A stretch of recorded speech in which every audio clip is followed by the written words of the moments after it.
Hey guys, it's Nicole. I haven't made a video in a while, but I'm going to start doing so regularly. I know I've been saying that, so I want to tell you a little bit about what has been going on.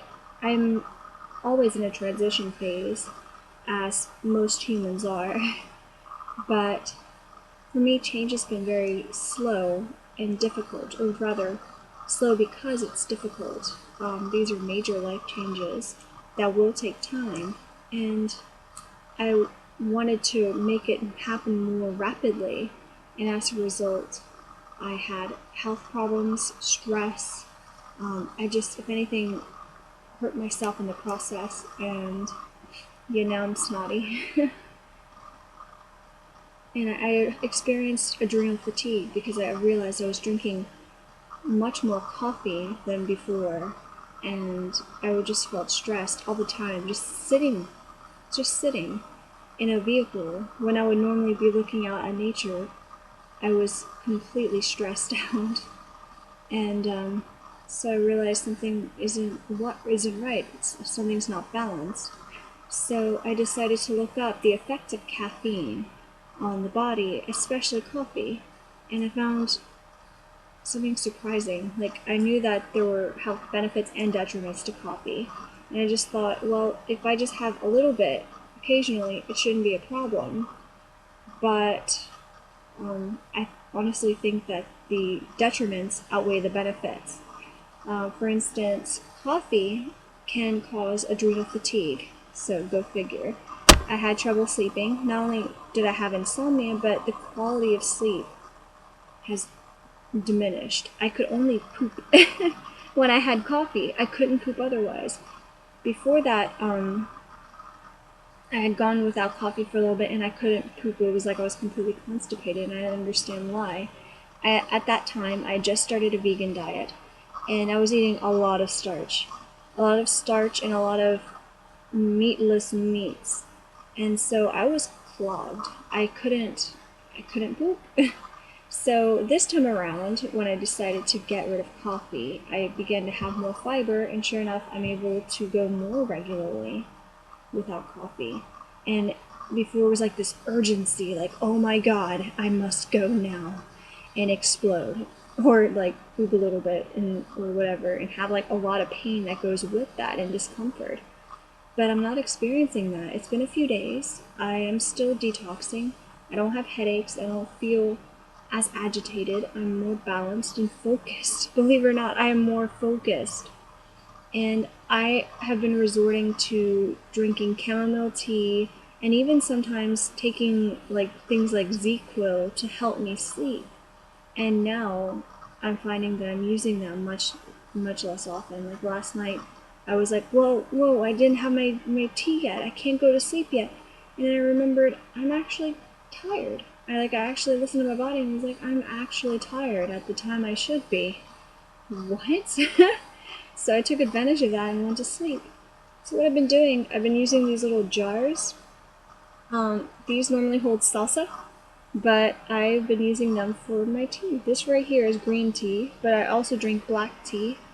Even though they both are caffeinated, they are significantly lower in caffeine, and also they have they're very high in antioxidants. Green tea is higher in antioxidants than black tea, whereas black tea is higher in caffeine, but again, not much. And it's still significantly less than any form of coffee that isn't decaf. Decaf is actually just as low as some teas, so I think that's very interesting. So there's still caffeine in decaf, in other words. But a lot of damage is done to your body from coffee, not just from the caffeine, that causes you adrenal fatigue, as I had mentioned before. It also affects your thyroids, as well as your adrenal glands. It can affect your weight.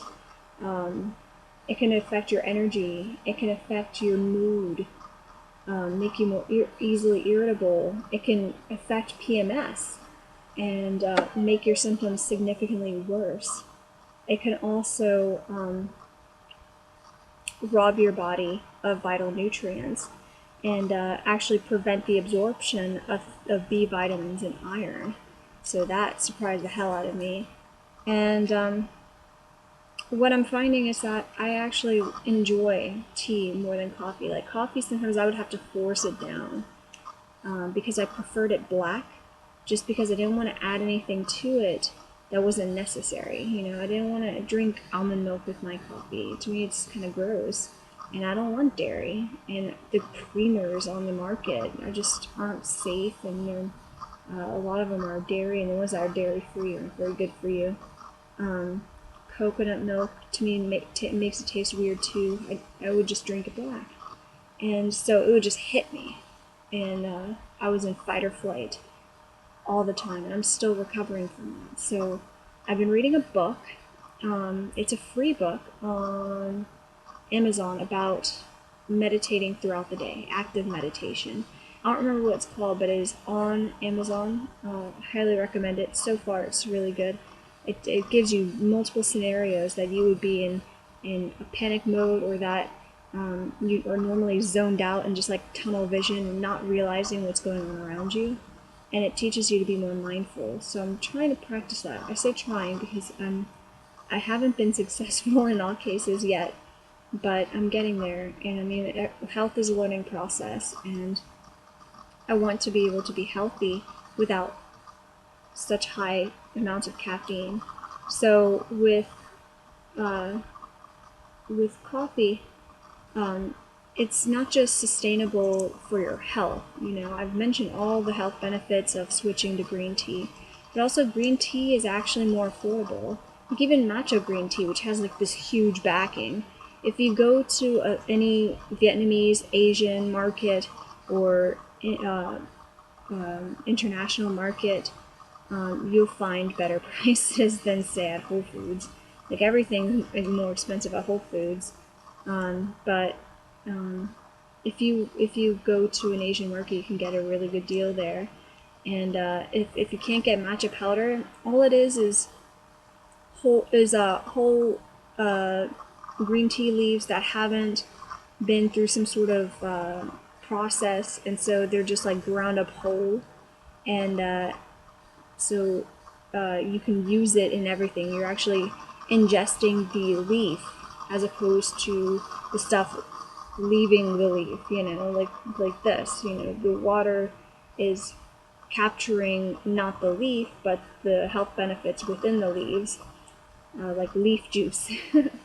So that's the benefit, the main benefit of matcha. So if you can't get it, just drink green tea, and you're fine. You still have more electrolytes in your green tea than you would get from a black tea, for instance, or any other type of tea. Actually, green tea is the highest source of antioxidants when it comes to teas. Coffee, you're not getting any. If anything, the benefits of green tea and all that, or any tea that is made from tea leaves, is that you get the antioxidants that replenish your body and prevent inflammation in your body, and actually can help your brain health and your skin and your cells. Your cells are protected. Your DNA is protected from free radicals, whereas with caffeine, it can actually cause premature aging. So, I mean, like, think about all of the costs that go into that. Not just your health costs, obviously, that's the main one, but how much it costs as you get older, all these degenerative diseases. And then, of course, tea costs so much less than coffee. So instead of going gourmet and organic with that, this organic tea only costs like $2, and sometimes it costs less. You can find it on sale. They have a variety of them. So, I mean, like, this is actually mint green tea, so it's also good for digestive health. It's also good for my immune system, which is why I'm drinking it right now, actually. But, I mean, you get so much more out of it, and it costs less. So, if anything, you're rewarding yourself, you're treating yourself and your body to something delicious and nutritious that will actually promote better health and prevent costly diseases over time. and all for less costs. I mean, to me, it's sustainable all around. And it also, with the coffee plants, think about how many people are using the coffee grounds, the coffee bean, that aren't benefiting from, say, the coffee leaf crop. The coffee leaves are also high in nutrients and are much better for you than the coffee bean. That's why they came up with the coffee leaf tea, and not many people are availing of it because it's not as profitable as the coffee grounds. So by promoting better health, you're providing also seasonal crops for those coffee farmers, because coffee is a seasonal crop. During their off time, they're not picking coffee leaves, so this would actually benefit them as well. It's just most time they choose to focus on something, and they choose to focus on the coffee grounds. So if we create a demand for that, for a healthier option that is also low in caffeine, believe it or not, even though it comes from coffee, it's the coffee plant rather than the coffee bean, it's significantly less in caffeine. So those are the reasons that I decided to quit coffee, move to teas, and to a better health overall. And I hope that you do the same. But really, I know that Mondays are difficult, the work week is difficult.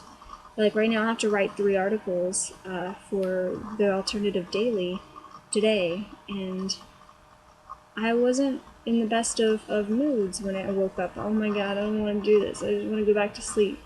And we all experience that, and that's okay. But if you just take something for it, it's just like popping a pill for a reason. It's just the pill is caffeine. It's a drug, and it's not good for you. And you should deal with your problems head on. And if your problem is being lethargic or feeling exhausted or depressed, you shouldn't mask that. You should deal with it. You save money, you cure it overall, and it's the most healthy way to achieve better health, and the least costly. So that is my motivation for Monday. I hope that you have a healthy, happy, focused, energetic, and positive week ahead of you. Good luck to you all.